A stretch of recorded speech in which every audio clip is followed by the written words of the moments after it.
Buenos días a todas y todos. ¿Se me oye bien, verdad? Vale, muchas gracias.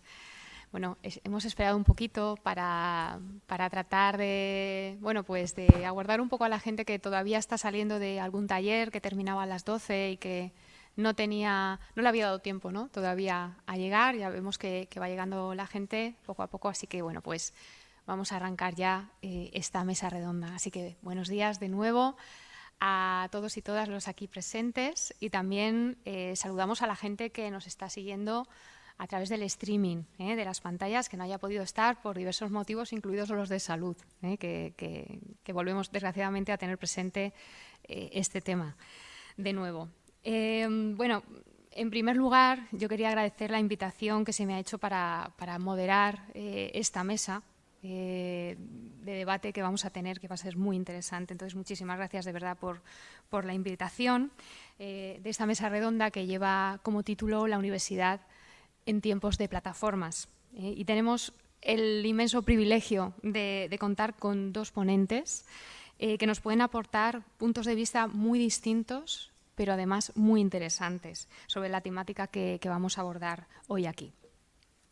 En primer lugar, les quiero presentar a Alfonso González Hermoso de Mendoza, que es presidente de la Asociación Espacios de Educación Superior y además ha sido viceconsejero de Ciencia, Universidades e Innovación de la Comunidad de Madrid, secretario general técnico de Educación e Investigación de la Comunidad de Madrid, director general de Evaluación y Cooperación Territorial del Ministerio de Educación, Cultura y Deporte, director general de la Escuela de Organización Industrial, secretario general de la Asociación Española de Escuelas de Negocio, profesor asociado de Derecho Administrativo y presidente y fundador de la Asociación Educación Abierta.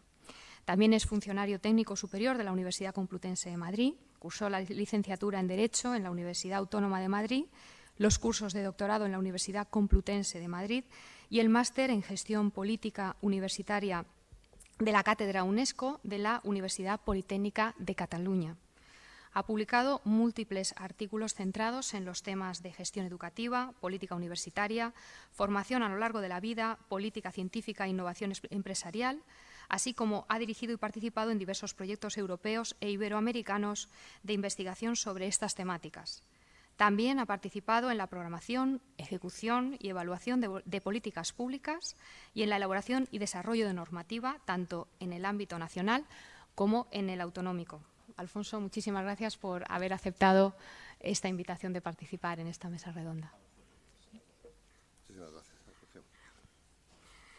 Y bueno, pues también les quiero presentar a Lasse Rouhien, no sé si he pronunciado bien el apellido, que es experto internacional en inteligencia artificial, Web3 y marketing digital y autor de bestsellers como, por ejemplo, Inteligencia Artificial, 101 cosas que debes saber sobre nuestro futuro, Inteligencia Artificial para los negocios, 21 casos prácticos y opiniones de expertos, y The Future of Higher Education, How Emerging Technologies Will Change Education Forever, entre otros títulos. De origen finlandés, pero afincado en España, ha centrado su trabajo en investigar cómo las empresas y la sociedad en general pueden adaptarse mejor a la inteligencia artificial y a la Web3. Además, ha impartido charlas, seminarios y talleres en más de 16 países de todo el mundo y da frecuentes conferencias en varias universidades internacionales. También ha formado a miles de estudiantes y empresas a través de cursos online. Es ponente en seminarios de renombre como el Mobile World Capital y las charlas TED. Ha colaborado con marcas e instituciones de primer orden como Michelin, Osur y la Oficina de Propiedad Intelectual de la Unión Europea. También es miembro del Consejo Asesor del robot Roiby y One Million Bot. Asimismo, el trabajo y sus opiniones han aparecido en la prensa internacional, como en la BBC y Business Insider. Lasse, bienvenido a ti también, de verdad, y muchísimas gracias por aceptar esta invitación. Muchas gracias. Bueno, pues vamos a poner un poquito en contexto la temática que vamos a abordar y para ello pues vamos a hablar un poco también del tiempo actual que estamos viviendo, que ha puesto de manifiesto la importancia que tiene la transformación digital en nuestra vida diaria. en la que parece ser que las plataformas digitales son una apuesta de futuro. Ha cambiado mucho la manera de relacionarse entre las personas, unas personas con otras, a través de diversas plataformas, por ejemplo, a través de redes sociales. Las entidades bancarias, por ejemplo, también ofrecen unas plataformas a través de las cuales, sin tener que visitar ninguna oficina, ningún espacio físico, podemos realizar diversas operaciones a través de esas plataformas. También incluso podemos acceder a servicios de comida que, entrando en una plataforma, podemos ordenar y que, si estamos suscritos a esa plataforma, no solamente comida, sino cualquier producto que queramos comprar, una persona en una bicicleta nos lo puede traer a casa, ¿no? Incluso, ya no solo eso, sino que a golpe de clic tenemos la oferta de poder comprar a través de plataformas cualquier producto, desde libros, viajes en avión, vuelos, billetes de tren, podemos hacer una reserva de hotel, ropa, alimentación y no solo esto, sino que también incluso podemos acceder a plataformas de entretenimiento a través de las cuales pues, podemos ver series y películas que queramos ver. Estos son solo unos pocos ejemplos de los muchos que podríamos encontrar en el tiempo de plataformas que estamos viviendo. Pero en cuanto a la educación superior, que es el tema que aquí nos trae, hace años que se viene hablando del cambio que tendrá la docencia universitaria a causa del uso de las nuevas tecnologías, en este caso relacionadas con la educación. Y aunque han cambiado bastante las cosas, en esencia la docencia sigue siendo, o al menos pareciendo, la misma. Y la prueba de ello ha sido la pandemia. Aunque las tecnologías digitales nos han permitido mantener abiertas, entre comillas, las universidades, se ha visto que las promesas no eran tanto. Hacer lo mismo que se hacía en el aula, pero a través de videoconferencia, no es la mejor solución. En muchos casos ni siquiera es una buena solución. La experiencia vivida ha sido muy heterogénea, dependiendo de cada universidad, de cada centro, de cada titulación, asignatura, profesor e incluso el estudiante. Y además no hay una receta única que nos valga para todas las personas. Pero en cambio sí que ha cambiado la sociedad y las demandas de la sociedad en cuanto a la educación superior. Entonces, la pregunta que vamos a trasladar aquí y sobre la que vamos a trabajar y vamos a profundizar es si estamos preparadas las universidades para satisfacer esas demandas que tiene ahora la sociedad. ¿Vale? Entonces, bueno, pues las preguntas de inicio con las que podríamos arrancar esta mesa redonda, os las propongo a los dos para que deis vuestro punto de vista y podéis intervenir en el orden que consideréis, son las siguientes. ¿Creéis que la universidad conoce las demandas que plantea la sociedad y si está preparada para satisfacerlas? Si las universidades no están preparadas, ¿qué va a pasar? ¿Es posible que organizaciones externas y privadas ocupen ese nicho vacío para el que la universidad no se ha preparado? ¿Es posible que empresas privadas se introduzcan en el negocio de la educación? ¿Cuál es vuestra postura a este respecto? Empieza. Lo primero, como no, agradecer a la Universidad de Alicante y a Alice el que nos haya invitado a participar en este curso. Y además, en mi caso, he tenido la ocasión de, durante estos días, asistir a los talleres y seminarios y me ha parecido terriblemente enriquecedor y muy gratificante. Precisamente por haber asistido, veo que ahora damos... Está en rojo. Ah, que me lo acerque, perdón. Sí. Decía que estamos en un salto. Pasamos de venir de ver lo que está sucediendo en el aula, lo que hacemos con los estudiantes de manera directa y pensando cómo aplicamos ese conocimiento a nuestra práctica personal, y ahora cambiamos el escenario y vamos a empezar a volar para pensar cómo puede ser, cómo debe ser la universidad como un gran ente, ¿no? Lo cual exigirá seguramente un proceso de adaptación mental entre todos, porque pasar de pensar de lo muy, muy concreto a una abstracción general, pues nos puede generar una cierta confusión, ¿no? La pregunta que hacía Asunción es crítica, ¿no? Dice, las demandas de la sociedad. Yo creo que la única manera de responder a la pregunta acerca de las demandas es intentar comprender cuál es la función de la universidad. La universidad no es un centro simple de formación, ni es una ONG, ni es una entidad que se dedique a hacer con carácter general el bien a la humanidad o a su comunidad. No, la universidad es un ente muy especial. Es un ente al cual nuestra sociedad le ha encargado la protección de uno de los valores más importantes para la democracia, que es la libertad académica. Y solo desde la comprensión de la función que desarrolla la universidad a través de la libertad académica pueden entenderse las demandas específicas y puede contestarse a la pregunta segunda, sobre todo sobre otros actores que planteaba Asunción. ¿Qué significa la libertad académica hoy en día en esta sociedad del aprendizaje en la cual estamos imbuidos? Pues voy a intentar simplificarlo en 3 elementos. En primer lugar, las universidades deben de ser los garantes de la equidad en el acceso al aprendizaje en nuestra sociedad. En una sociedad en la cual aprender cada vez es más determinante, no solo de nuestro desarrollo personal, sino también de nuestras posibilidades de empleo y de la competitividad de la comunidad de la cual formamos parte. Es esencial el tener en cuenta que además la noción de equidad no puede separarse de la noción de calidad. No hay equidad sin calidad. Es una falacia contraponer estos 2 términos.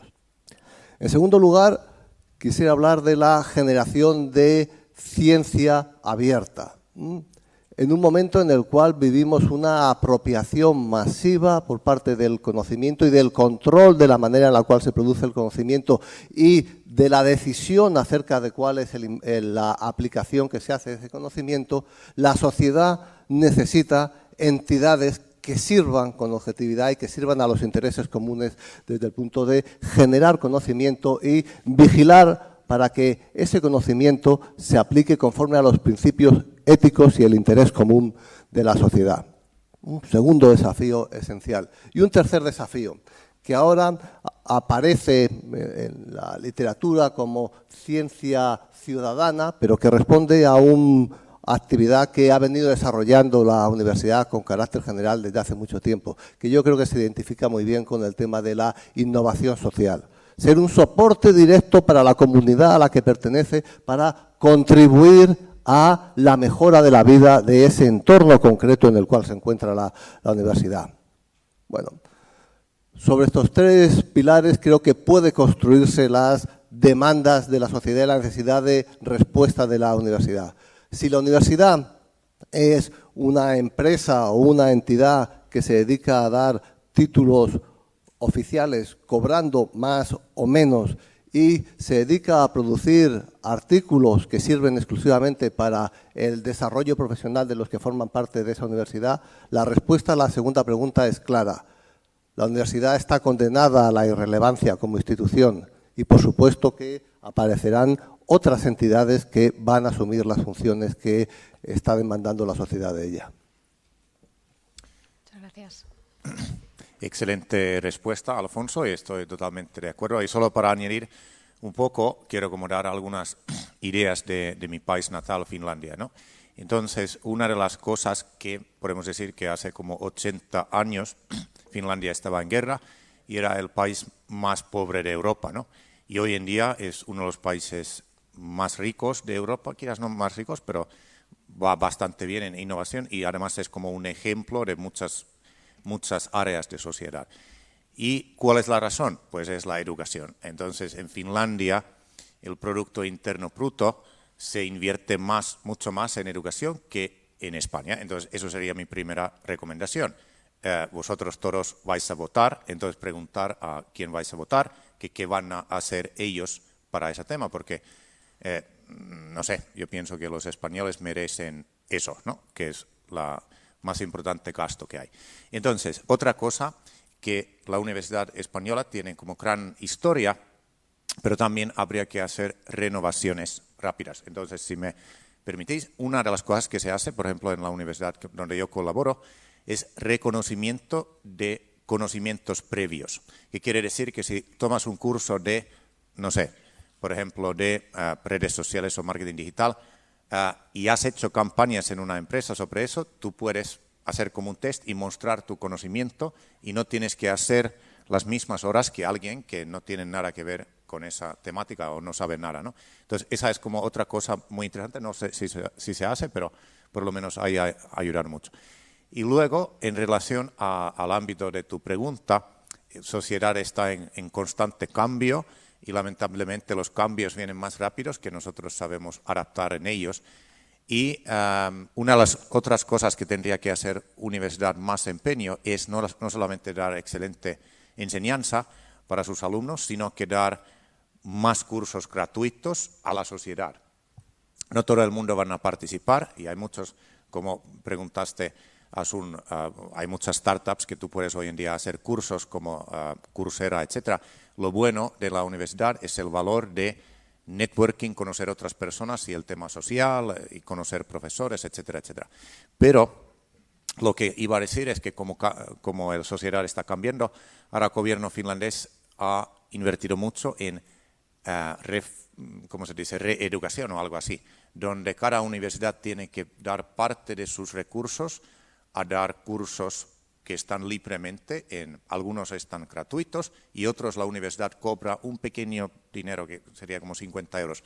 Esto permite que rápidamente podemos ayudar no solamente a los alumnos que están, sino que muchos que están perdidos en el mundo laboral no saben, no tienen dinero de comprar cursos o másteres de 5.000 euros, pero con un mini curso de 50 euros quizás pueden aprender algo nuevo, porque necesitamos muchos nuevos profesionales de nuevas temáticas, ¿no? Muchas gracias, Lasse.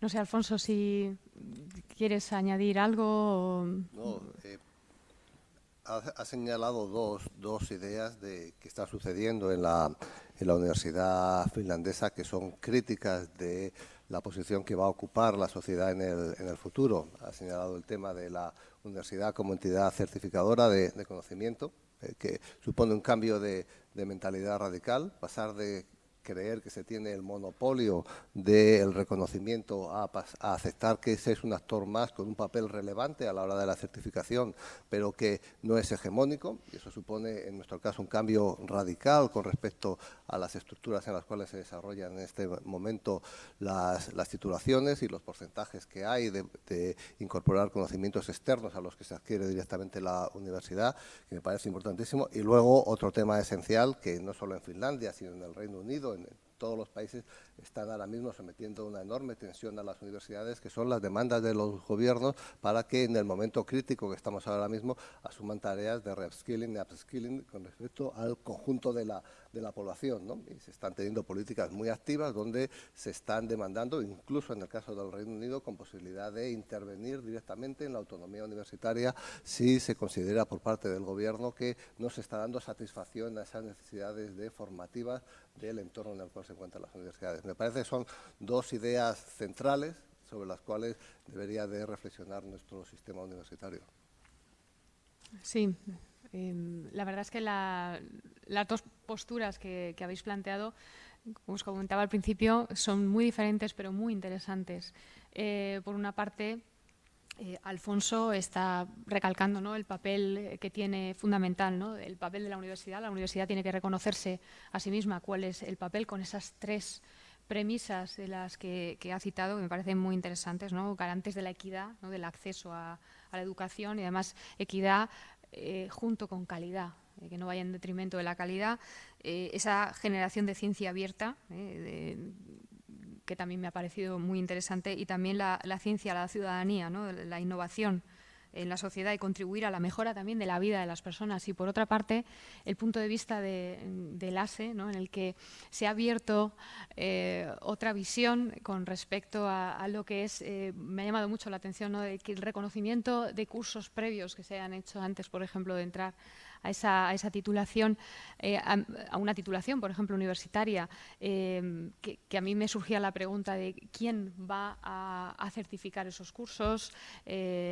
cuál es, por así decirlo, si están sometidos a un control de calidad, por ejemplo, como las titulaciones universitarias, que de un tiempo a esta parte pues, se ha hecho muchísimo esfuerzo, ¿no?, en las universidades españolas por entrar dentro de lo que es la función de los vicerrectorados de calidad, ¿no?, que el control de la calidad de las titulaciones a través de diferentes indicadores, no solamente el alumnado, sino cómo está estructurado lo que es el plan de estudios de cada titulación, incluso pues la producción científica de los profesores universitarios y profesoras universitarias. Entonces, lo que es este reconocimiento de cursos que has puesto aquí encima de la mesa, a mí me surge la pregunta, ¿no?, de qué tipo de cursos, quién los imparte, cómo se reconocen, son reconocidos a qué nivel para poder tenerlos en cuenta, cómo, no sé, por si hay alguna experiencia en Finlandia. Sí, no, en la universidad donde yo estoy, que se llama Haga-Helia, que por cierto tienen un convenio con la Universidad de Alicante, y creo que cada año vienen algunos españoles ahí. Ahora mismo lo empiezan. Yo tengo suerte de dar unos de estos cursos abiertos. No sé, normalmente se busca algo, en mi caso es como marketing digital y justo como algo tecnologías disruptivas, pero eso, hay personas que analizan qué es lo que más se necesita y se hace primero como un pequeño prueba y luego poco a poco, primero empezando a caminar y luego correr y luego volar. Pero el tema es eso, que no hay, no sé cómo decirte, siempre vamos como un poco detrás de la necesidad que hay en el mercado laboral, ¿no? Y también otra cosa que quizás conviene destacar, que en la universidad finlandesa se como que quizás, no sé si se valora o hay más recursos, pero por lo menos yo he visto que el profesorado tiene como más facilidad de aprender nuevas cosas, si ellos quieren, ¿no? Entonces, cuando empezó pandemia, en mi universidad ya tenían un montón de formación sobre educación a distancia. Todos sabían usar Zoom y todos sabían cómo montar y cómo hacer webinars, todo esto, porque habían hecho cursos para eso, ¿no? Entonces, eso es como otro tema. Pero para responder a tu pregunta, depende de cada universidad. Ellos mismos lo tienen que montar y tienen que tomar los primeros pasos y hacer pruebas y tal, pero hay mucha demanda, no podemos esperar que solo los másters están muy bien, pero el problema de másters genéricos, ¿no?, ahora es que si alguien pierde su trabajo, hay quizás nuevo trabajo, pero no sabes si es tu cosa y no puedes gastar mucho dinero, pero con un mini curso o nano curso puedes rápidamente enterarte sobre esa nueva conocimiento y tal, y quizás puedes empezar a tomar y aprender tu nueva carrera y tal. ¿Son cursos, por ejemplo, organizados por empresas? ¿Son cursos organizados por la universidad, 100%? Y en este caso que hablo, tienes un título similar a esto de la universidad, que has hecho este curso. Cursos de, por ejemplo, esto es 6 semanas, 5 créditos, que no sé qué es aquí, pero 5 créditos finlandeses. Pues muy interesante. Es otra visión, ¿no?, de que quizá en el sistema universitario español pues todavía no lo tenemos muy presente, pero bueno, pues si en otros países están apostando por eso, pues es algo también a tener en cuenta, ¿no?, por lo menos para investigar y también para cubrir eso que decíamos, ¿no?, de las demandas de la sociedad, si las universidades están o no preparadas. Pues Lasse, voy a continuar contigo con una pregunta que tengo concreta para ti, porque como experto, ¿no?, en inteligencia artificial, ¿cómo crees que la inteligencia artificial va a impactar en la universidad? Bueno, es excelente pregunta y podemos decir que quizás en 2 sectores donde inteligencia artificial más puede ayudar es educación y sanidad, ¿no? Lo bueno es que en sanidad ahora se está haciendo miles de proyectos y cosas, incluso en España, sumamente interesantes, de vanguardia, por una parte gracias al COVID que ha acelerado esa innovación, y puedo decir que los siguientes años en cuanto a sanidad van a ser muy, muy interesantes. De hecho, la mayoría de vosotros no vais a ir al hospital o en centro de salud cuando estáis enfermos, sino que vais a ir cuando tenéis buena salud. ¿Y por qué vais a ir? Pues vais a ir para hacer unos test que analizan qué vais a necesitar para mantener esa salud, porque vamos a tener sanidad personalizada y vamos a vivir más años y tal. Bueno, eso es otro tema, no vamos a entrar ahí. Entonces, en universidad, mucho más complicado porque necesitamos datos y los datos están reglados por las leyes. Y por lo tanto, bueno, la mayoría de inteligencia artificial moderna necesita como los datos, ¿no? Entonces, ¿cuáles son algunos ejemplos? Son herramientas adicionales que están pasados a inteligencia artificial. Por ejemplo, la empresa alicantina que tengo suerte de colaborar, que se llama One Million Board. No sé si hay 10 o 15 universidades españolas que tienen este como chatbot que muy rápidamente resuelve las dudas de los alumnos de temas administrativas que muchas veces los profesores gastan su tiempo porque tienen que responder el mismo mensaje y pregunta, ¿no? Y ahora creo que están desarrollando otro tipo de mini tutores que también son muy interesantes porque lo que tenemos que entender que quien está estudiando, su mundo es totalmente diferente que un estudiante hace 20 años. Hace 20 años tú tenías mucho más atención. Hoy en día hay muchísimas distracciones. Vamos a entrar y estamos ya entrando, lo que se llama metaverso, por ejemplo, y otras cosas. Entonces, alumnos tienen cada vez menos atención y, por lo tanto, una cosa es usar este tipo de herramientas que usan inteligencia artificial que ayudan ese aprendizaje, que puede ser un mini tutor, que por ejemplo, que puede ser un chatbot, que te puedes responder a preguntas y puede ser un poco como un juego y te da la información básica de una cosa. Luego el profesor te ayuda en tu análisis más profundo y reflexión y debate y todo eso, y tus compañeros te ayudan a dar otras opiniones y tal, ¿no? Pero el chatbot es interesante porque en tu casa por la noche cuando no duermes puedes usarlo. Bueno, espero que todos dorméis, no usáis móvil, pero doy ejemplo que es muy lamentable, pero la mayoría de alumnos están en casa con sus móviles, ¿no? Entonces, tenemos este tipo de herramientas y otra cosa quizás muy bueno que aquí en España hay, que no existía antes, es que hay un plan estratégico de inteligencia artificial y se está trabajando muchísimo para adaptarlo también para educación, pero todo esto tarda, es como tarda bastante, pero la idea sería eso, que con las nuevas tecnologías como aprendizaje, Faraón lo sabe el nombre, aprendizaje, se me ha perdido, federado, perdón. Con aprendizaje federado es muy interesante porque podríamos como combinar datos sin dar la privacidad y los datos vuestros a una entidad. Por ejemplo, Facebook lo que hace es todos vuestros datos pertenecen a Facebook y ellos usan sus modelos y algoritmos para ofrecer mejor publicidad, ¿no?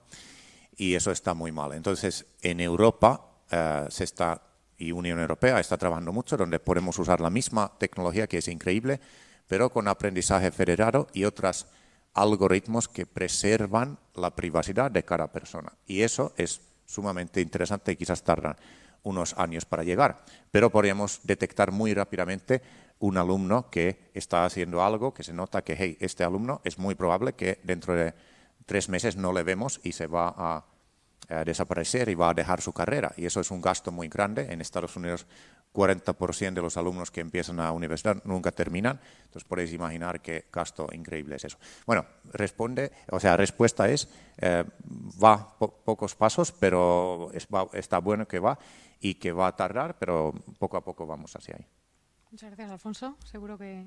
Sí, un comentario. Estoy de acuerdo en todo lo que ha señalado Lasse, pero me gustaría elevar un paso por encima la pregunta, el problema que plantea. La aplicación de la inteligencia artificial en la educación será lo que los profesores y los estudiantes decidan que deba de ser. Parece que nos movemos en un determinismo tecnológico en el cual el hecho de que aparezca una determinada tecnología nos conduce de manera inevitable a la maximización en su utilización, conforme a criterios que no se corresponden con el beneficio común, sino que se corresponden con el beneficio de promotores de esa tecnología de carácter privado y global. Bueno, pues lo primero que tenemos que asumir es que lo que pase con el uso de la inteligencia artificial en la educación va a depender de ustedes y de nosotros. Y esa es la primera línea que tenemos que tener clara. La segunda es desterrar los solucionismos tecnológicos. La tecnología de la inteligencia artificial ni ninguna otra, y en este caso además llevamos acumulados 20 años de promesas incumplidas. La tecnología no va a solucionar los problemas, no se van a solucionar. Seguramente una mala utilización podrá incrementar los problemas que tenemos o transformar los problemas que tenemos ahora en otros. Pero dejar una idea esencial: debemos de asumir que como sociedad somos dueños y responsables del uso que se vaya a hacer de la tecnología en nuestro entorno. Y como profesores tenemos la responsabilidad expresa de defender nuestros espacios de aprendizaje, nuestras universidades, nuestras aulas, de la utilización de la tecnología para fines ajenos de lo que le corresponde. Muchas gracias, Alfonso. Pues la verdad que muy interesante los dos puntos de vista ante esta pregunta. Por un lado, también coincido, ¿no?, con Las en la parte del tema de manejo de datos, ¿no?, en educación. Es algo muy complejo, muy delicado, en el que bueno, ahí tenemos un escollo muy difícil de salvar, porque ante todo pues está la privacidad, ¿no?, de todo el estudiantado y el profesorado de las universidades. Todo el tema, ¿no?, de los chatbots, que puede ser muy útil, ¿no?, desde el punto de vista administrativo, porque sí que es cierto que puede resolver muchos problemas y puede aligerar trabajo de personal que pueda dedicarse también a otras tareas, porque siempre sabemos que el personal también de administración, incluso el profesorado, muchas veces que tenemos cuestiones que resolver, pues quizá se puede aligerar. Pero por otra parte, el tema de los chatbots, desde mi ignorancia, no lo veo como aplicado, ¿no?, como lo que es la educación, ¿no?, a una metodología que ayude al alumnado a conseguir unos objetivos, unas destrezas, unas habilidades, unas competencias, ¿no?, que para eso quizá pues tenemos que emplear otro tipo de metodologías en nuestras aulas, y es ahí pues quizá donde a lo mejor la inteligencia artificial tiene su punto más complejo, pero que quizás sí que puede de alguna manera resolverlo con el tiempo. Como muy bien has comentado, es algo que no es inmediato, es algo que va a futuro. Pero bueno, ahí está, se empieza por los chatbots. Quizás es algo que a nivel metodológico al profesorado dices, bueno, desde el punto de vista administrativo puede estar muy bien, pero bueno, yo en clase yo tengo unas herramientas, tengo unos objetivos, utilizo una metodología concreta, y bueno, pero estoy segura de que se está en el camino de todo esto, porque me imagino que en los grupos, ¿no?, de trabajo que se dedican a desarrollar todas estas herramientas tecnológicas basadas en la inteligencia artificial, pues equipos multidisciplinares que tengan esos diferentes puntos de vista, no solamente desde el punto de vista de la programación y todos los mecanismos o todas las herramientas técnicas que se necesiten, ¿no?, para dar solución a esos problemas, sino también el punto de vista pedagógico, metodológico, de la problemática en el aula, que creo que también es muy interesante tener en cuenta. Y luego también el punto de vista, ¿no?, de Alfonso, ¿no?, de decir, bueno, toda esta tecnología está aquí, pero en realidad las personas somos quienes decidimos cómo, cuándo, dónde utilizarlas, que estén al servicio de la sociedad y no la sociedad al servicio, ¿no?, de las tecnologías. Me parece muy interesante, ¿no?, esas dos puntualizaciones. Y bueno, Alfonso, pues ahora voy a lanzarte a ti otra pregunta. Que ahora podríamos hablar sobre la nueva universidad. O la universidad de siempre, ¿no?, esa disyuntiva que tenemos. En la primera parte de este debate hemos estado discutiendo sobre las demandas de la sociedad y si la universidad está preparada o no para satisfacerlas. Partimos de la base de que la sociedad necesita de la educación superior como servicio público para avanzar. ¿Crees que las universidades han de cambiar para ser el servicio público que somos, tal y como decías también en la primera parte del debate? Esta pregunta, claro, es continuación natural de la primera pregunta. Yo no creo que las universidades deban de cambiar. Cualquiera de los que hemos estado estos días aquí sabemos que es que las universidades están cambiando. Están cambiando y una muestra es lo que ustedes han tenido ocasión de conocer y de hacer partícipes a sus compañeros a lo largo de estos días.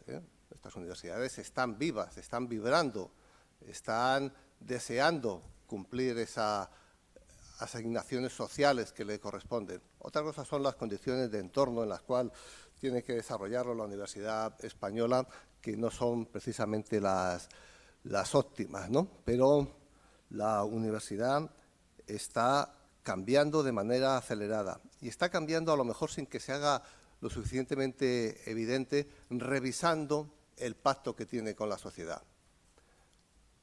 La única entidad con la cual, por muy abstracto que pueda parecer, tiene sentido para dar supervivencia y para dar continuidad a la actividad de la universidad es la sociedad.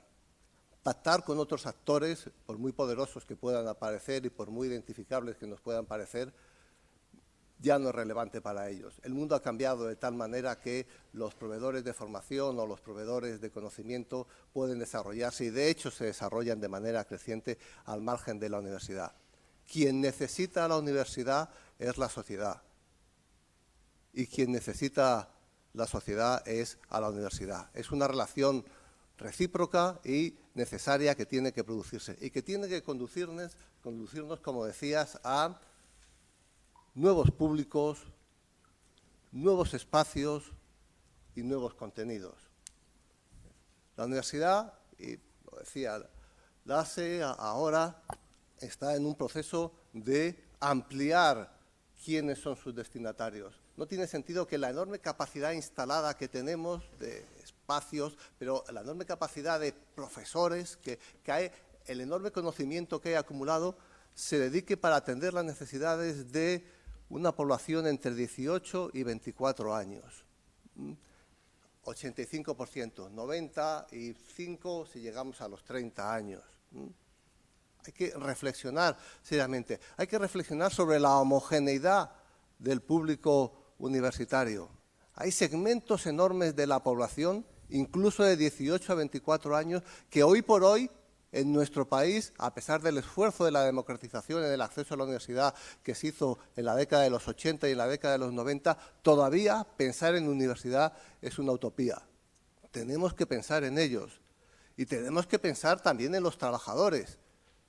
Pedir la universidad estudiantes con dedicación a tiempo completo de manera exclusiva durante periodos de su vida eternos, como son 4, 5, 6 años, es algo que nos debería de invitar a la reflexión. Debemos de pensar nuevos espacios, y nuevos espacios en relación directa con lo más próximo que tenemos. La universidad debería de plantearse como un objetivo esencial transformar su ciudad, su territorio, en un territorio universitario.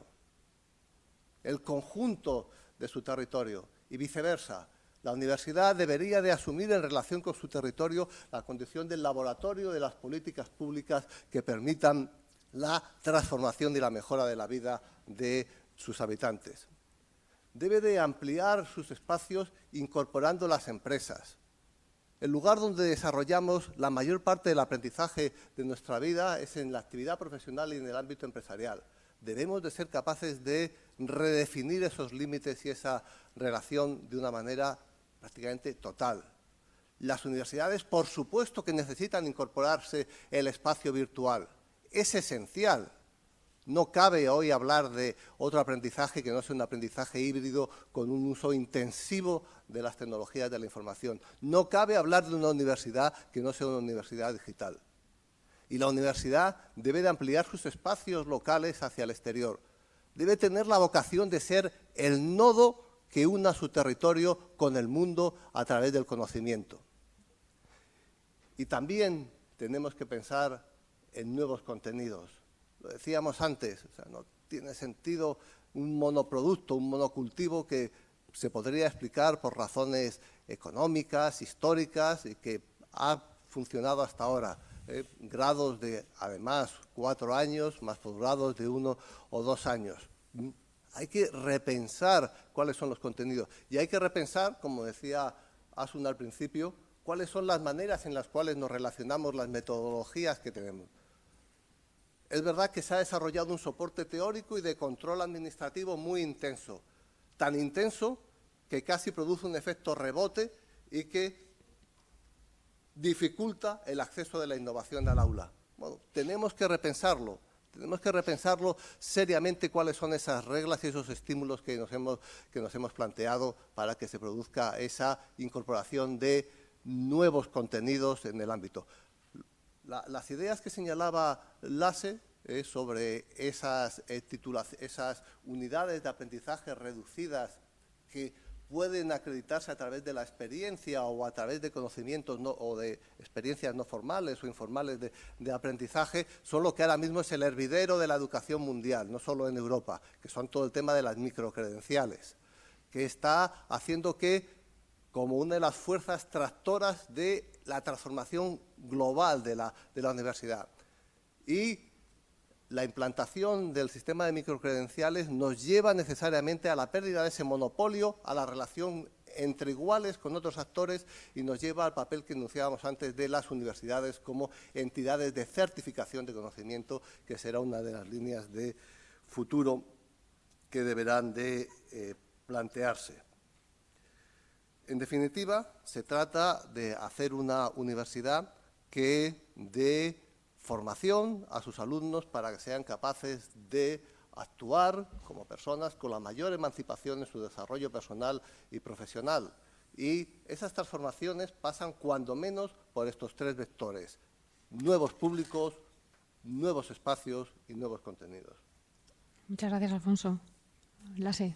Bueno, nada más añadir. Es muy interesante reflexión que ha dicho Alfonso y quizás otro ejemplo que se hace todavía poco, pero es interesante, en la Universidad de Haga-Helia, por ejemplo, donde colaboro en Finlandia, es que tienen como diferentes labs o laboratorios de diferentes temas, ¿no? Porque, bueno, como tú dijiste, no hay como que yo estudio para ser doctor y entonces soy doctor 40 años y ya está. Eso ya no podemos hacer, lamentablemente. Y por lo tanto, este tipo si durante tus estudios habría diferentes como laboratorios donde tú podrías ir a testear cosas, sería muy interesante. Entonces, esta universidad tiene, por ejemplo, un laboratorio de impresión 3D, donde tú tienes que hacer un curso básico de impresión 3D. Y cuando has hecho ese curso básico y conoces las cosas básicas, tú puedes ir por la llave si no hay nadie y entras y haces lo que quieras. Y es muy interesante lo que han hecho algunos alumnos, eso ya es su trabajo. Hay un chico que hace impresión 3D en su casa para empresas de reformas que antes compraban cosas que necesitaban desde China y otras cosas, y a este chico se los hace más barato, más rápido y además con impresión 3D, ¿no? Y entonces había otra chica que me recuerdo que dijo que ya nunca va a comprar pendientes ni nada, porque todo lo va a hacer con impresión 3D, porque ha aprendido a hacer impresión 3D, ¿no? Todo esto ha venido porque ellos mismos se han descubierto y ellos mismos han estado juntos en este laboratorio testeando cosas, ¿no? Y en la misma manera habría que tener un laboratorio de datos. Para los que les gustan datos podrían testear y hacer cosas con Microsoft Power BI o otros programas y tal, o probar modelos de inteligencia artificial. Habría que tener otro laboratorio de metaverso, donde los propios alumnos podrían aprender cómo crear espacios que los molan y cómo crear espacios y cómo venderlos para las empresas, etcétera, etcétera. Entonces, muchas veces el conocimiento y el valor vienen de este tipo de aprendizaje en grupo, en laboratorios donde testeas cosas, y eso sería quizás una nueva manera de aprender, ¿no? Muy interesante, Lasse. Yo sobre, en primer lugar, la respuesta de Alfonso, me ha venido una pregunta.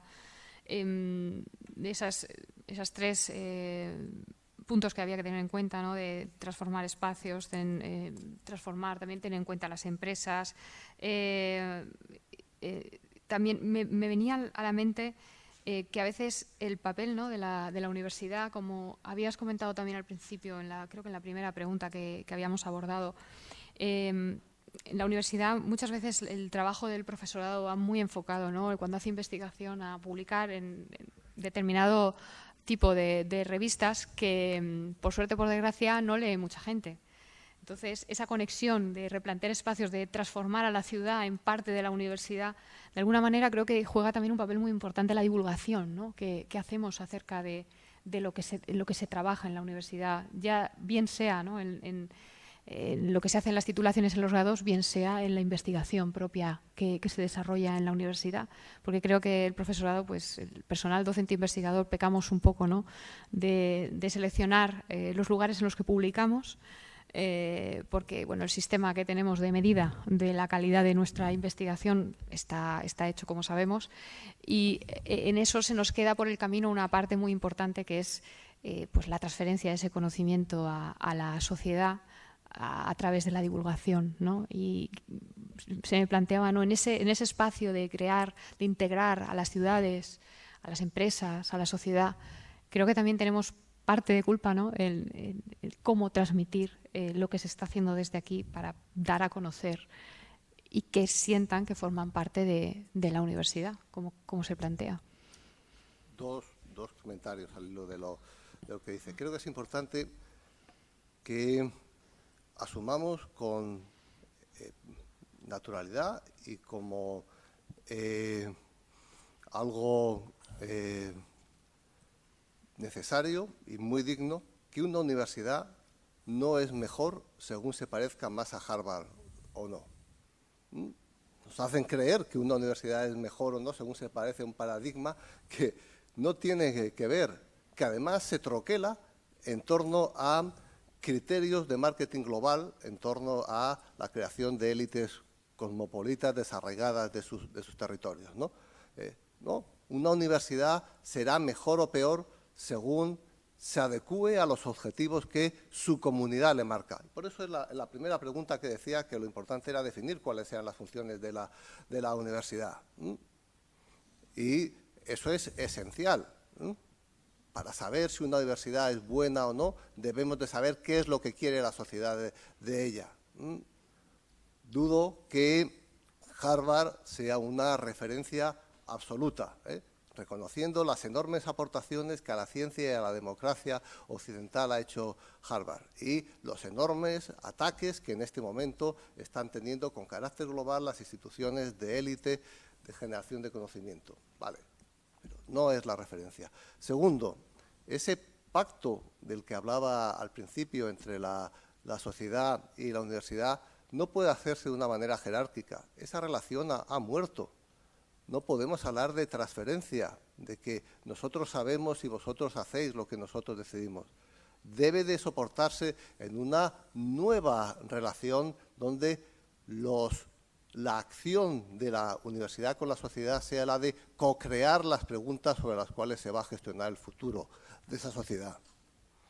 Se ha acabado la relación jerárquica, direccional, se ha acabado la noción de transferencia de conocimiento y demás. Entramos en otra etapa en la cual tendremos que asumir que para asumir el rol que nos corresponde en la sociedad deberemos de tener otra actitud distinta con respecto al conjunto de la sociedad y ser capaces de co-crear e impulsar esa creación de las preguntas que van a gestionar el futuro de la humanidad.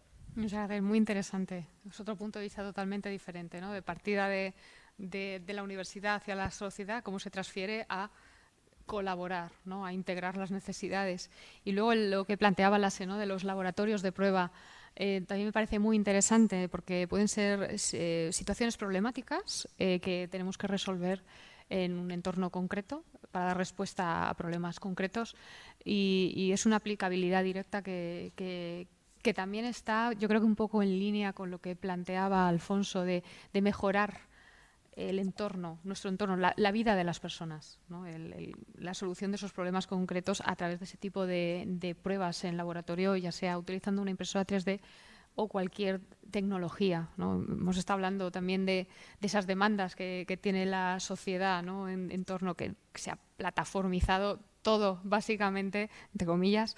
Tenemos bancos, tenemos también que dar respuesta y quizá pues también laboratorios que den respuesta a todo este tipo de problemas, porque al final yo creo que uno de los objetivos que se plantea la educación a cualquier nivel es el conocimiento tiene que estar a la disposición de resolver los problemas que tiene la sociedad y problemas también de tipo medioambiental y social. O sea, si la adquisición de esos conocimientos al final no se revierte en la mejora de la vida de las personas y de la sostenibilidad planetaria, pues es un conocimiento teórico que está muy bien y sobre el cual se puede seguir elaborando, ¿no? La solución de problemas, pero al final tiene que ser un servicio a la mejora, ¿no? de la sociedad y del medio ambiente. Y bueno, pues dentro también de esta temática que estábamos abordando de la universidad en tiempo de plataformas, tenemos que llegar a una pregunta al final que va para los dos, que va sobre ya plataformas. Vamos a aplicarlas. Vamos a ver si podemos entrar con esta última pregunta así de debate, que sería, dentro de ese título de la universidad en tiempos de plataformas, ¿cuál es vuestra postura sobre la idea de convertir a la universidad como una plataforma de aprendizaje?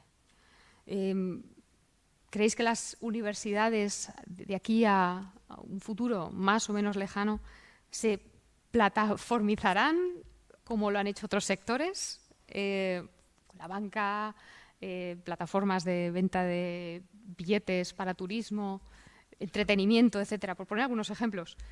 ¿Qué pensáis? Bueno, no lo sé. Es que todo depende del reglamento. Si hay leyes contra eso, nada va a suceder, ¿no? Pero sin duda esa es una manera muy interesante, ¿no? Que generaría flexibilidad y generaría nuevas oportunidades, ¿no? Y menciono otra vez Universidad de Haga-Helia. De hecho, su rector dijo hace como 2 años que ya no lo llaman así tanto como universidad, sino que una plataforma de aprendizaje, y ahora han hecho una renovación total. No podré explicarlo bien porque no soy experto, pero la idea es eso, que ya no hay como de misma manera carreras que desde principio vas a elegir que, vale, yo solo estudio, no sé, informática y ya está, sino que un poco es como estudias un poco todo y luego tienes que elegir diferentes especializaciones y diferentes cosas y tienes que tú mismo construir y tal. Entonces han hecho un poco ese tipo de plataforma. Y luego también puedes entrar de varias maneras a la universidad, como yo dije, con reconocimiento de... Uno era cursos anteriores, eso es uno. Pero otro es, yo hablaba de conocimiento. Entonces hay alguien que valida que tú eres o conoces lo básico de impresión 3D, o conoces lo básico de marketing, no sé, o básico de tal. Entonces eso también es interesante, ¿no? Porque no queremos, como sociedad no podemos estar que alguien está estudiando 2 o 3 veces una cosa que ya lo sabe, solamente porque los leyes o reglamentos dicen así. Bueno, no lo sé. Entonces, para responder a tu pregunta, yo espero que se haría más este tipo de experimentos y sería muy, muy positivo, ¿no? Y también, quizás para terminar, sería la mayor colaboración con las empresas, ¿no? Que las empresas podrían comunicar de forma más ágil sobre qué necesitan ahora y qué, según ellos, necesitan dentro de unos meses y unos años. Aunque Finlandia, por ejemplo, se invierte más, pero vamos a tener gran problema en Finlandia, donde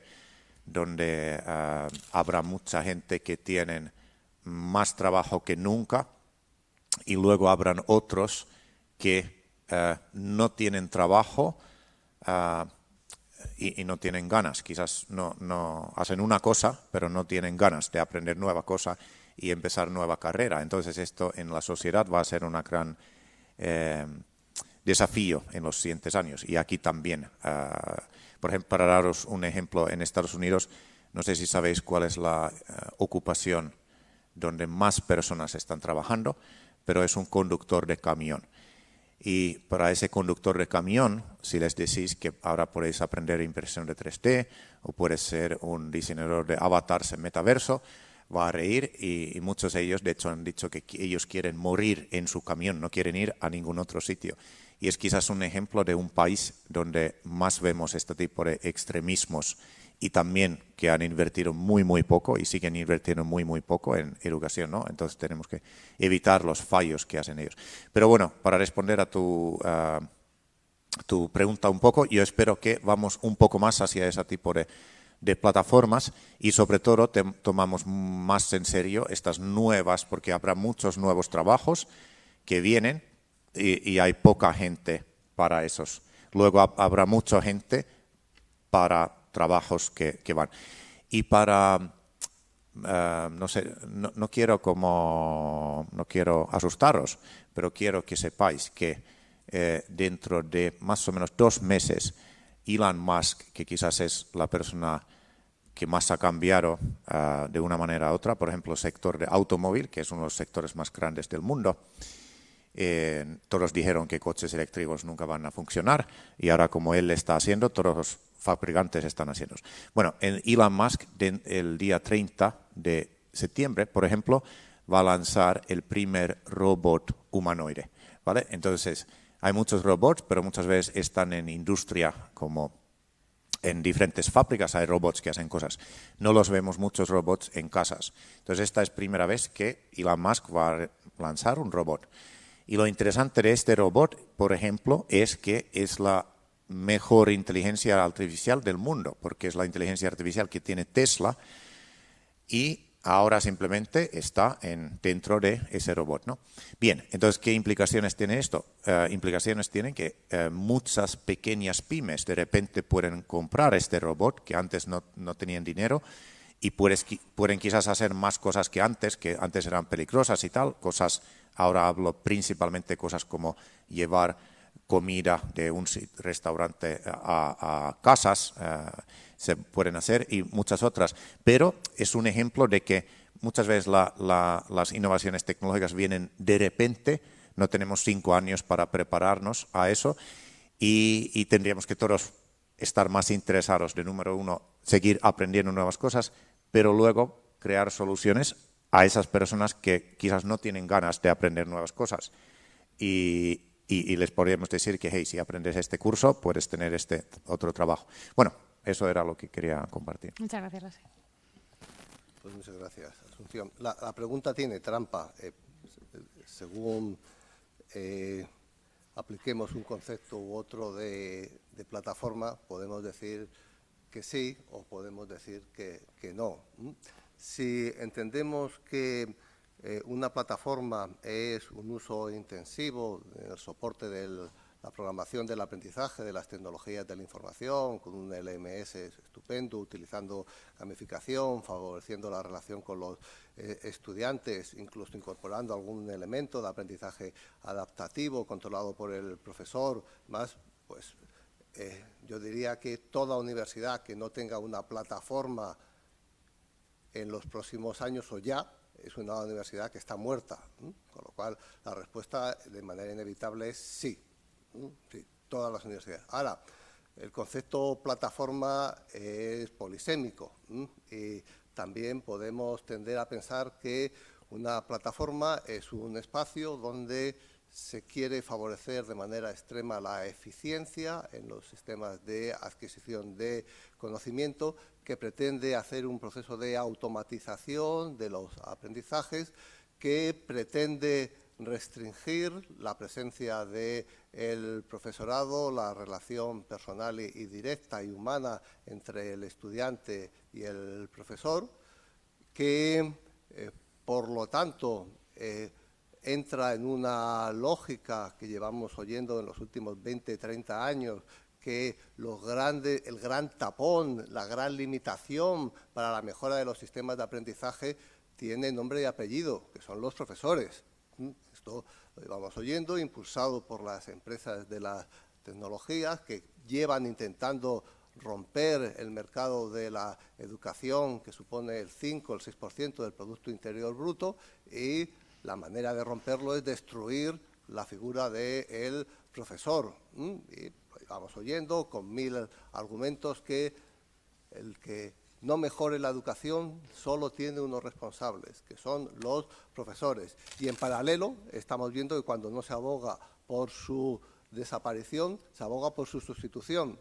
Y que esto que llamamos plataformas lo que hace es sustituir al profesor universitario por personas que no tienen la cualificación del profesor universitario, que por lo tanto no tienen la retribución, que son mucho más baratos, y que asumen cargas de trabajo incompatibles con lo que sabemos debería de ser un profesor que atendiese educación superior. En definitiva, lo que se trata es de obtener mayores beneficios a menores costes a costa de precarizar, de eliminar la calidad en determinados procesos, en este caso en el de la educación superior. Si de lo que estamos hablando es de esta segunda vertiente, que es lo que nos ha explicado de manera precisa Faraón en múltiples artículos de la uberización, de la McDonaldización, de la educación, entonces yo diría que es incompatible la noción de plataforma con la noción de universidad. Responden a modelos de sociedad totalmente distintas. El modelo de plataformización de la educación lo que responde es a una fractura en la sociedad en dos partes, entre aquellos que van a tener acceso y recursos para pagar una formación que favorezca las relaciones entre personas, el aprendizaje colaborativo, la empatía, la generación de redes, la formulación de preguntas, y aquellos que van a tener la opción de obtener una capacitación para una actividad profesional que va a consistir en la resolución, en el mejor de los casos, de problemas que van a plantearles otros, que por lo tanto no van a decidir acerca del futuro de sus vidas.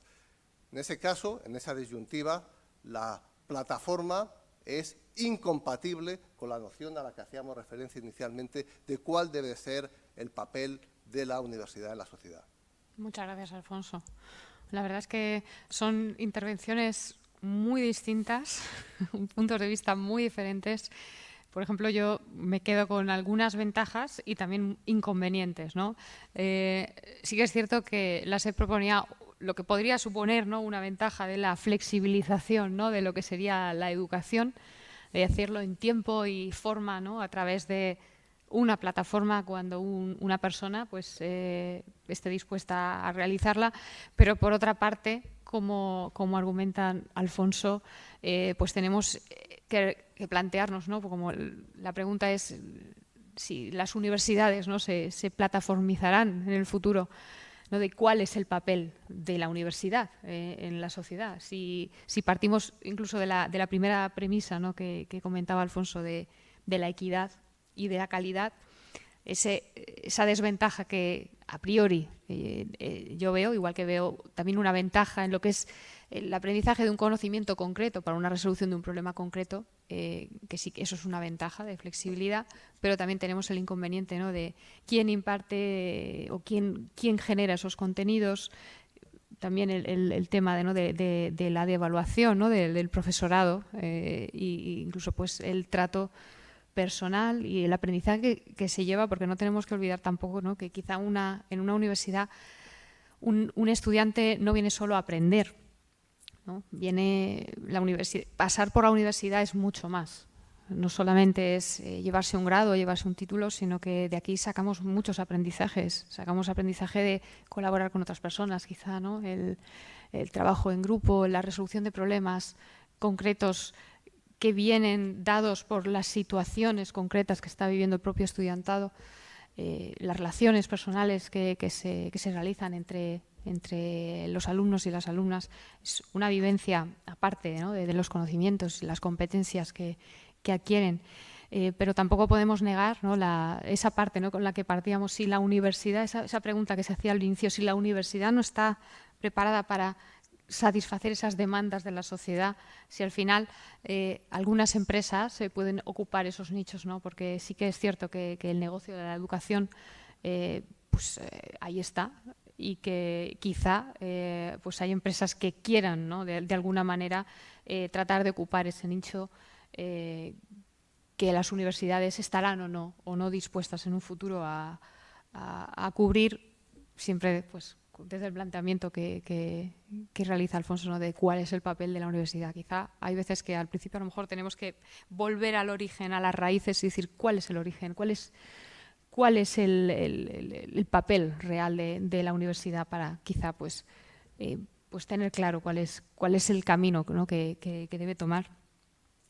Pues llegados a este punto, yo lo que haría, creo que se ha generado, pues han salido muchísimas ideas que se han puesto encima de la mesa, muchas reflexiones que creo que son muy interesantes y que sería una pena que no pudiésemos hacer partícipes de esta mesa redonda a la audiencia que tenemos hoy aquí en el Salón de Actos de la Facultad, que es posible que quiera participar con preguntas o con reflexiones acerca de lo que estamos tratando aquí. Sí, allí tenemos una pregunta, o 2, 3, 4, muy bien. Sí. Buenos días, ¿se oye? ¿Sí? Sí. Bueno, muchísimas gracias a los tres ponentes de la mesa redonda. Creo que esto es para oírlo muchas veces porque casi cada frase es para analizar aparte, ¿no? Entonces me voy a autocensurar yo mismo para ser rápido y 2 preguntas. Una más dirigida a Lasse, aunque podéis contestarlo cualquiera, y otra más dirigida a Alfonso, ¿no? La de Lasse sería, has comentado que la inteligencia artificial impactará más fuertemente en el mundo de la sanidad y la educación, ¿vale? Entonces, sabes que en los sistemas de predicción hay de 2 tipos, ¿vale? Está la predicción de tipo 1, que es aquella en la que la predicción no afecta al resultado. Por ejemplo, los hombres del tiempo, que dicen qué tiempo va a hacer mañana y el tiempo va a su bola y mañana hace el tiempo que le corresponde y no aciertan o aciertan, ¿no? Pero hay otro tipo de predicciones que son, por ejemplo, los resultados electorales, que yo hago una encuesta hoy sobre los resultados electorales, que cuando yo vaya a votar me puede influir, con lo cual la predicción afecta al resultado final. Digo esto porque los 2 sectores que has comentado reflejan muy bien estos 2 tipos. Es decir, la sanidad, a mí que una inteligencia artificial ayude al médico a detectar en la radiografía el cáncer de pulmón, me irá fantástico porque yo lo tendré o no. Pero que en educación se use una inteligencia artificial que prediga mi resultado, lo que voy a dar al estudiante y que pueda afectar al resultado de él, si esa inteligencia artificial está hecha con una intención adecuada, es decir, cómo deberemos protegernos en el mundo de la educación para que la inteligencia artificial esté al servicio, pero no afecte a la manipulación, ¿vale? Y la pregunta para Alfonso, creo que fue hace 1 o 2 días, el editorial del País decía: Uber frente al espejo. La retórica de la innovación digital no puede servir en ningún caso para ocultar las peores prácticas empresariales. Sabéis que está ahora todo el Uber File y tal. Entonces, no es preguntarnos cuándo tendremos un Uber en educación.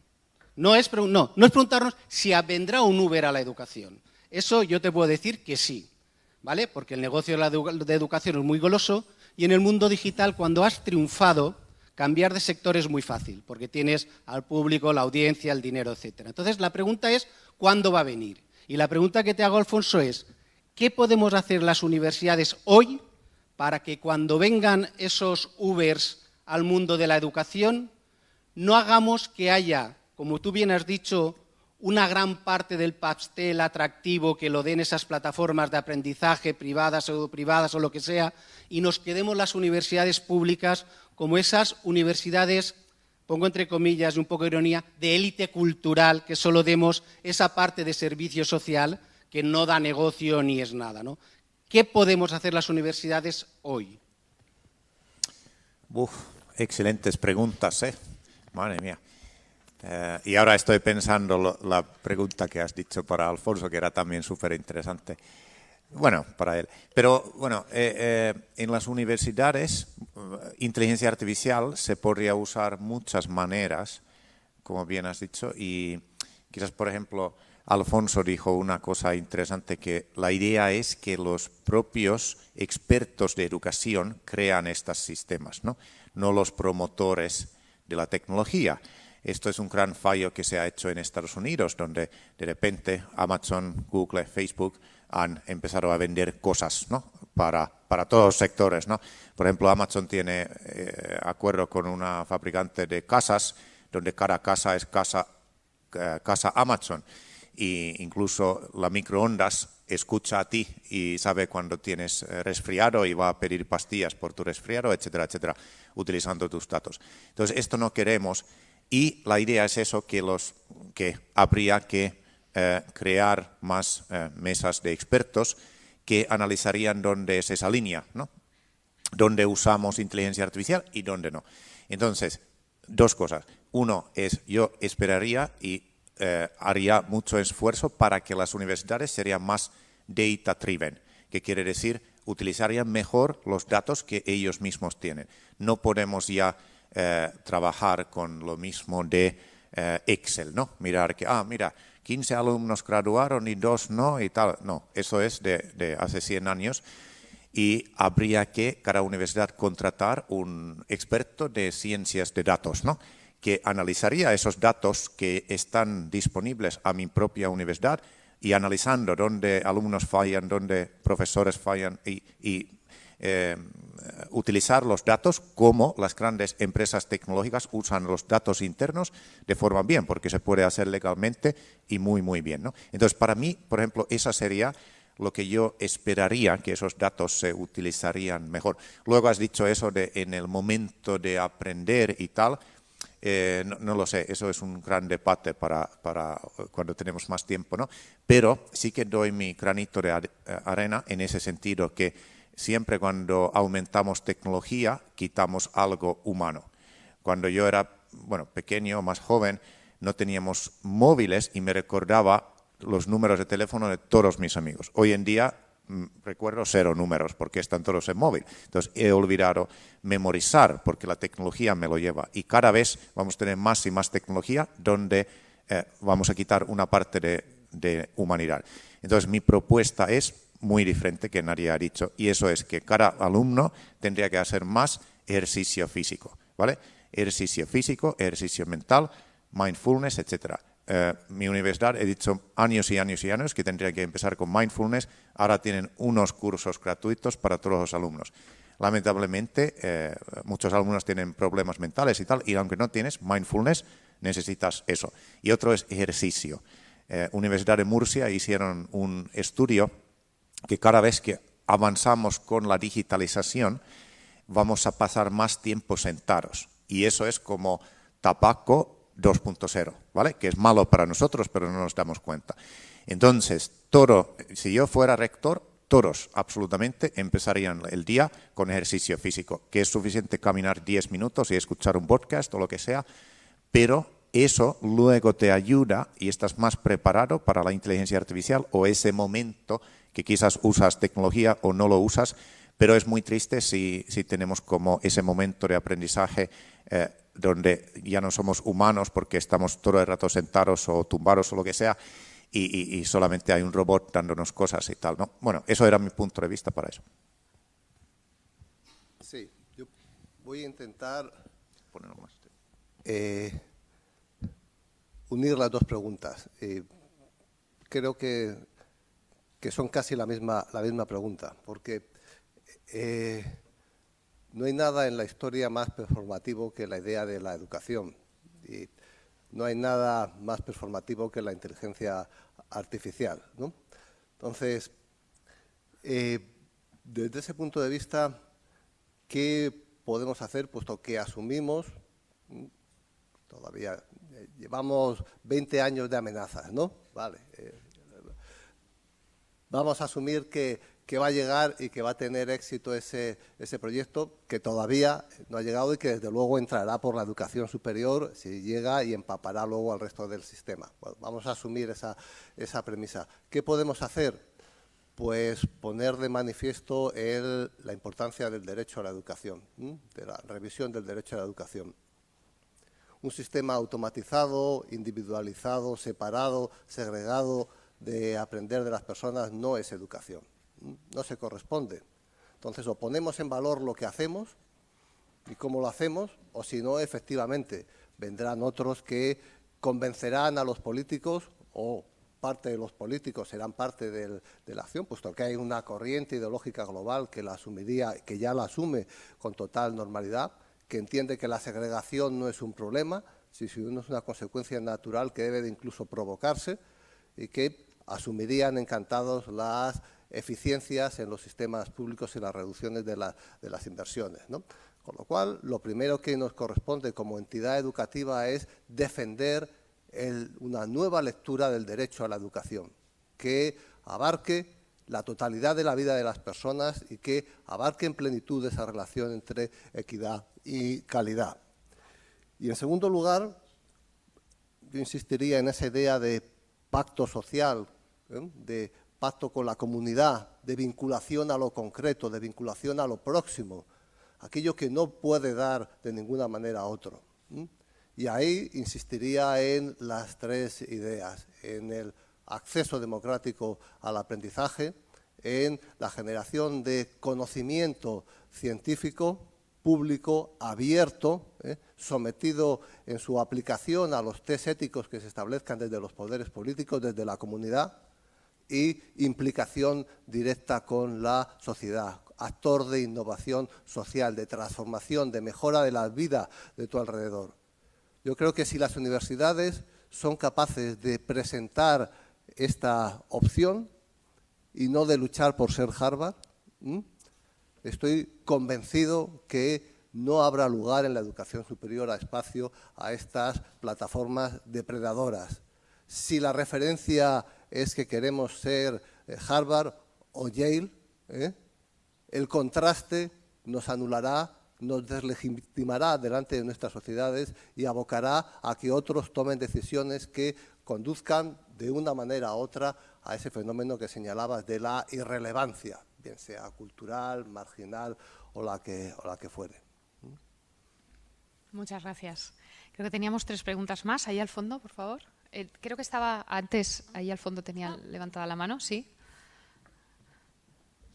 Muchas gracias por el debate. Mi pregunta iba en relación con la última planteada por Faraón Llorens. Está dirigida a Alfonso González Hermoso de Mendoza y tiene que ver con esa visión crítica de la universidad que ha mostrado. Realmente algunas de las afirmaciones me han impactado en positivo. Y la pregunta concreta es ¿hasta qué punto los responsables de la política universitaria a nivel comunitario, a nivel estatal, se están poniendo las pilas en esa línea? Lo digo porque, por ejemplo, todo lo que tiene que ver con tramos de transferencia, que parece lo más novedoso últimamente, va justo en una dirección contraria de lo que usted ha planteado.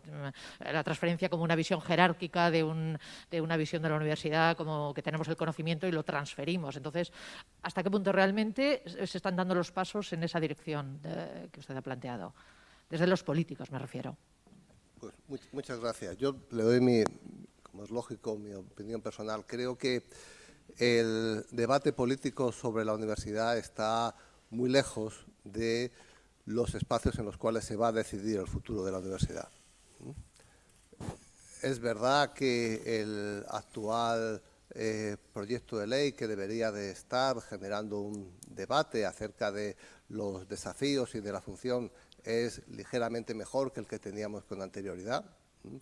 Pero es verdad, a mi manera de ver, que los verdaderos desafíos de la universidad no están presentes, que la agenda universitaria está ocupada por temas muy importantes, pero de carácter interno, y que nos faltaría complementar esa visión con una visión de futuro, porque de nada vale que solucionemos los problemas de gestión, que tampoco parece que los vayamos a solucionar, si seguimos sin saber cuál es el rumbo y el destino al cual nos queremos dirigir, ¿no? Por simplificarlo con la broma de toda la reunión, si queremos organizar nuestras universidades para que se parezcan a Harvard y todo lo que vamos a hacer es dotarles de una organización con esa proyección, pues al final estaremos en el punto de partida, ¿no? Entonces, repito, creo que hay una triste diferencia entre lo que son los temas en torno a los cuales se está decidiendo el futuro de la institución universitaria en el mundo, porque es un tema global. El conjunto de la institución universitaria está readaptándose en todo el mundo, y los temas que ocupan la agenda de los decisores políticos en este momento. Muchas gracias. Teníamos también por aquí dos preguntas. De aquí. Muchas gracias por digamos, la mesa redonda. Soy Pepe Benlloch de la Politécnica de Valencia y quería hacer una reflexión más que una pregunta. Estoy bastante de acuerdo con lo que ha comentado Lasse sobre que los nuevos títulos deberían ser como dar como mucha más flexibilidad, ¿no? Es decir, que partieran de unas bases mínimas y que luego los estudiantes se generaran sus propios itinerarios, ¿no? Mi reflexión es que, al menos en mi contexto, yo vengo de la Escuela de Informática de Valencia, lo que veo es que allí en los últimos, pongamos 6 años, hemos pasado de un título a tener 3 títulos de grado y 2, lo que llamamos dobles grados, ¿no? De tal manera que los estudiantes, pues al final a mí a veces me llaman colegas de que no saben sus hijos qué estudiar, ¿no? Es decir, tienen un cacao mental de que hay un montón de ofertas, no solo en nuestra universidad, sino en todas las universidades, tratando de captar alumnos. O sea, al final parece que el incentivo no es hacerlo mejor ni dar docencia de más calidad, sino atraer más a estudiantes, ¿no? Entonces, bueno, lo dejo caer ahí. Nosotros hemos pasado del grado en informática a uno en ciencia de datos, uno en informática industrial y robótica, un doble grado con ADE, un doble grado con matemáticas. Es una locura, no sé cuándo vamos a parar. Los profes cada vez más distraídos, en fin, lo dejo ahí, ¿no? Gracias. ¿Queréis hacer algún comentario a la reflexión? No sé. Tienes razón, no lo sé qué decir para eso. Quizás es eso de perder el objetivo, que el objetivo es enseñar personas que sepan hacer algo y generar valor a la sociedad, y luego, adicionalmente, ojalá que tienen ganas de seguir aprendiendo, ¿no? Entonces, también eso es como un mensaje que tenemos que dar, que, por ejemplo, en Finlandia ya se dice que ahora, si vas a empezar a estudiar, más o menos tienes que estudiar durante tu vida como 3 carreras, ¿no? No quiere decir que cada vez estás 5 años para esas 3 o 4 carreras, sino que algunos aprendes cuando trabajas, otros aprendes, no sé, con metaverso o donde estés, pero el trabajo va a cambiar y quizás solamente eso quería decir, que, no sé, hay que fomentar más ese hecho, que todos tenemos que estar animados a aprender nuevas cosas constantemente. Muchas gracias. ¿Tenemos alguna pregunta más? Aquí delante. Sí. Hola. Mi pregunta va dirigida en principio a Lasse, la primera pregunta, y luego la segunda pregunta va dirigida a los 2 ponentes. La primera es, ¿cuándo cree que veremos de forma efectiva un sistema tipo GPT-3 sustituyendo a un profesor en el aula? Y la segunda pregunta sería para los dos, es, ¿cómo puede afectar eso a nuestra autopercepción como personas, como seres humanos, al compararnos con el trabajo intelectual que hace un profesor hecho por una máquina?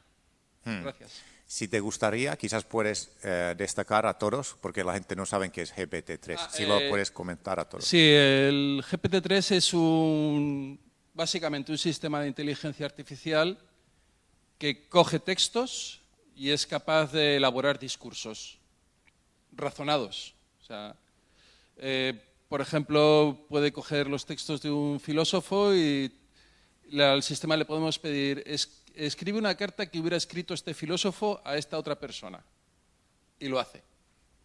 Y resulta bastante verosímil. Incluso, o sea, a veces es difícil encontrar el error porque tampoco falla en la lógica. Entonces, un sistema de estos podría coger los libros de texto, empollárselos y hacer un discurso para hacer una exposición en un aula. Excelente. Y no solo eso, sino que puede crear textos promocionales de cualquier cosa. Si tú trabajas para Turismo de Alicante, puedes poner Turismo de Alicante y te genera textos en muchos idiomas. Entonces todos podéis buscar, hay muchas herramientas que lo hacen, algunos lo podéis usar versión gratuito. Eso, por ejemplo, yo lo enseño a mis alumnos para que ellos aprendan a usar estas herramientas y saben sus limitaciones y sus cosas positivas, ¿no? Pero bueno, cuando eso va a sustituir a un profesor, yo creo que casi nunca, por lo menos visto desde donde estamos ahora. Y principalmente es porque las personas necesitan un coach, algo social, ¿no? Para reflexionar, opinar y animar. Es un poco lo mismo de decir cuando un equipo de fútbol puede entrenar sin un entrenador, ¿no? Tampoco no lo veo, porque necesitan esa motivación y tal. Sin embargo, como herramienta de aumentar tu aprendizaje y tal, es tremendo. Todos que aprendéis o estáis con, no sé, marketing o comunicación, tenéis que utilizarlo porque vais a ahorrar mucho tiempo, ¿no? Y quizás una de las cosas que sucede y gran problemática con esta tecnología es que vemos todo, nuestra primera entrada para la tecnología de inteligencia artificial son las películas y series de Hollywood. Entonces, ¿qué sucede en esto? Es que primero los robots toman todos los trabajos de seres humanos y luego matan a todos los seres humanos. Y por lo tanto, la gente pregunta, vale, pues ¿cuándo nos llega el fin? ¿En cuántos años tenemos? Porque la referencia es eso, ¿vale? Y esa es la gran fallo, pienso yo.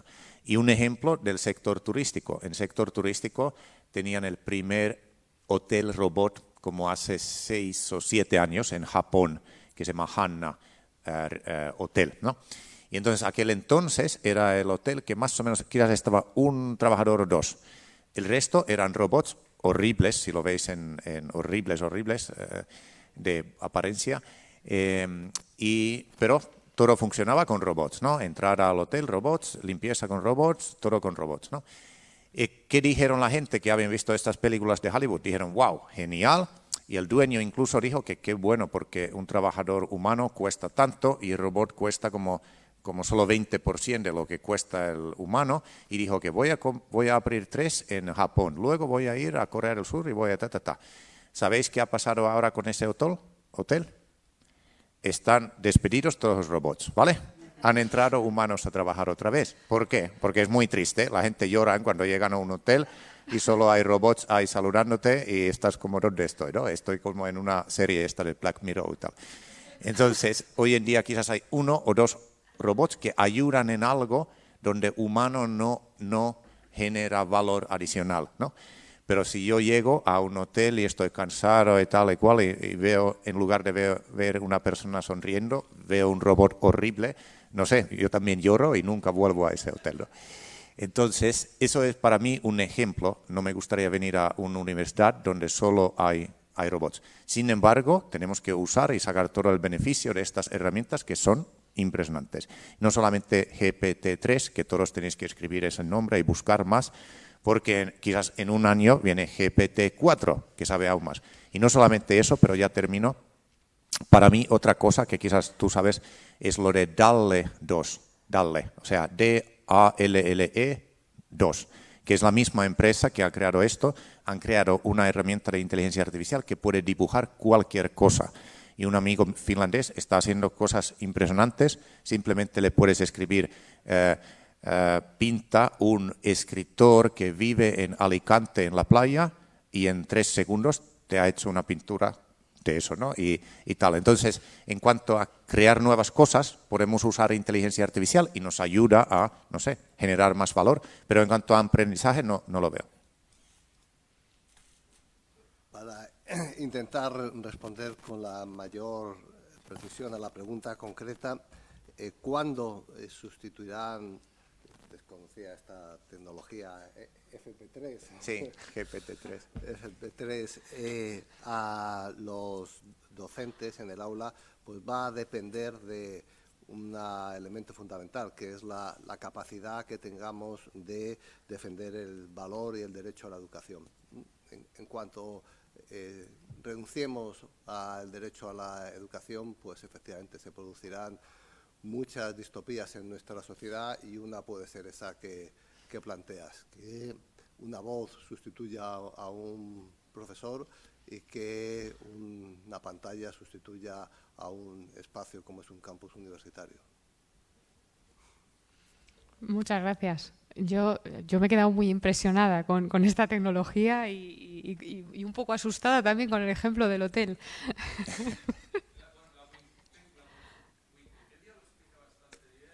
Dar el micrófono para que otros te oigan, perdón.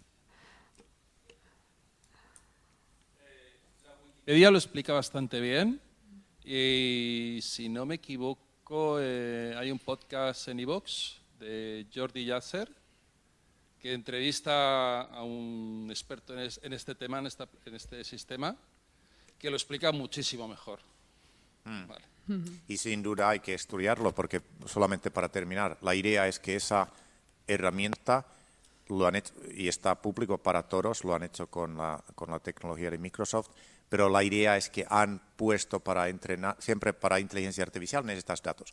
¿Cuáles son los datos que han hecho para GPT-3? Pues todo lo que hay en Internet. Entonces, prácticamente a esta máquina han puesto todo el contenido malo y bueno que hay en Internet. Y no solamente eso, en español funciona perfecto, pero yo puedo poner una frase en español y me genera textos o artículos en finlandés, y además finlandés perfecto, o cualquier otro idioma que queráis. Entonces, invitamos a todos a conocerlo más. Muchas gracias. Ya por ir concluyendo, no sé si ¿tenemos alguna pregunta más? ¿No? Bueno, pues por ir concluyendo, yo creo que podemos reservar este espacio final, ¿no? Pues para proponeros que hagáis así como un alegato final. ¿Cuál es el mensaje que querríais dar en un par de minutos cada uno? Que la audiencia que tenemos hoy aquí, que se lleve ese mensaje claro que queréis lanzar sobre la temática que hemos abordado aquí, ¿no? de la universidad en tiempos de plataformas. ¿Cuál sería el mensaje que os gustaría que recordase la audiencia? Vale. Bueno, pues yo me quedaría con una idea, ¿no? Una idea.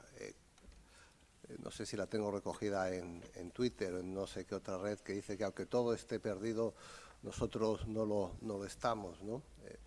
Me quedaría con la idea de que la universidad es algo realmente importante. Es algo tan importante que no creo que los universitarios puedan permitirse un gesto de derrotismo ni de apatía. Y me gustaría hacer una llamada a todos a que asumamos la responsabilidad del privilegio en el cual nos ha colocado la sociedad de ser profesores de universidad y defender ese derecho a la educación y ese derecho a construir entre todos una sociedad mejor. Muchas gracias. Bueno, solamente seguir en eso. Como dije, empezaba con esa idea que en España habría que invertir más en educación, entonces sigo con eso. Y también todos que votáis, entonces animar a los políticos a tomar esto más en serio. El gran desafío de educación es que los frutos lo ves en 10 años, 20 años, ¿no? Cuando ya no eres político, y por eso no. Por ejemplo, si veis debates políticos, siempre educación, quizás hay 2 minutos. Vamos a coger esto, vale, ahora educación. No, no es una cosa de 2 minutos en debate, es media hora y luego otras cosas dejamos aparte porque no son tan importantes. Y eso es cuánto el Estado invierte. Y otra cosa es, entre todos nosotros simplemente tenemos que implementar ideas más interesantes y nuevas y seguir estar interesados de cómo seguir aprendiendo. Y para terminar, quizás con la temática que es mío, que es esto de inteligencia artificial y nuevas tecnologías, es simplemente eso, que no perdemos la humanidad, ¿no? Como mencionaba antes, que siempre cuando viene nueva tecnología tenemos una parte humana que nos dejamos, ¿no? Y ese es el gran desafío que tenemos como sociedad, ¿no? Incluso por COVID y como la gente utiliza Internet, ahora hay muchísimas personas que están prácticamente solos, ¿no? En su casa, sin ver a nadie, sin ir fuera, etcétera, etcétera. Entonces tenemos grandes desafíos para enfrentar. Y solamente eso, que seguimos sin perder esa parte humana que tenemos, pero al mismo tiempo no podemos dar espalda a nuevas tecnologías como GPT-3 y otros mismos que nos ayudan a ir más rápido y ayudan a generar más valor. Entonces, mucho éxito a todos y mucho ánimo con esto. Muchas gracias. Pues yo creo que me queda así como hacer una especie de recapitulación de las respuestas, ¿no? de las preguntas que han dado los dos ponentes. Como se avanzaba al principio, íbamos a tener puntos de vista muy diferentes, pero muy interesantes. Hemos pasado desde estas premisas, ¿no? De comprender que planteaba Alfonso, ¿no? Cuál es la función de la universidad el acceso democrático, la generación de conocimiento científico que sea público y abierto, y también la implicación directa de la sociedad, ¿no? Esa visión de que no sea la universidad lo que es la encargada de la transferencia del conocimiento, sino que eso sea bidireccional, ¿no? Ese diálogo entre la sociedad, las necesidades de la sociedad implícita dentro de la problemática que se plantea y que debe abordar la universidad para dar solución, y contando con esa demanda, ¿no?, que teníamos de la sociedad. Y también se han planteado también aspectos muy interesantes, ¿no?, que, por ejemplo, la flexibilización, ¿no?, que proponía LASE, ¿no?, de la realización de cursos que sean una duración más corta, que tengan ese reconocimiento también, que parece que, pues eso, el concepto, como decía también Alfonso, ¿no?, las universidades están evolucionando, están cambiando a nivel mundial, y tenemos que bueno, pues no perder de vista cuál es la función de la universidad, pero también tener en cuenta, ¿no?, todo el desarrollo tecnológico que sin duda va a ayudar. Quizá hay que redefinir, y seguramente habrán grandes avances en los próximos años con respecto a estas tecnologías, ¿no?, que desconocía, que ha comentado aquí el compañero, que seguro que pueden tener una utilidad muy importante en lo que es la formación, ¿no?, de una ciudadanía, al final, con valores democráticos, que sea capaz de mejorar, ¿no?, la vida de las personas y del entorno natural que tenemos. Me ha parecido de verdad muy interesante, muy enriquecedora esta mesa redonda. Creo que se han abordado esos puntos de vista tan diferentes. También lo que planteaba, ¿no?, Alfonso, ¿no?, de que las nuevas tecnologías somos nosotros quienes, cómo y cuándo las vamos a utilizar, y que estén al servicio, ¿no?, de la sociedad, de la educación, y no la educación al servicio de las nuevas tecnologías, pero que, entendiendo ese papel, probablemente se pueda llegar a un punto de encuentro en el que, sin duda, bueno, pues supondrán un avance. Es innegable que bueno, pues que ese mundo, ¿no?, de digitalización, pues también ha llegado ya a la educación, y estamos en ese proceso, ¿no?, de transformación, de incorporarlas, esas nuevas tecnologías, no solamente a la forma de impartir nuestras clases, sino que sean parte de esa metodología que utilizamos en nuestras clases como hilo conductor, que formen parte de nuestro día a día en las aulas de una manera lógica y humana, porque no tenemos que olvidar que somos una especie social. Dentro de la naturaleza, pues hay determinadas especies que son muy individuales y que solamente pues se buscan pareja para continuar, ¿no?, con la especie, pero sin embargo nuestra especie, como otras muchas, somos una especie social, que se ha construido apoyándose, bueno, pues en esos valores sociales y en esa ayuda que tenemos los unos de nosotros, y por eso, pues como sociedad, hemos podido crecer de esta manera.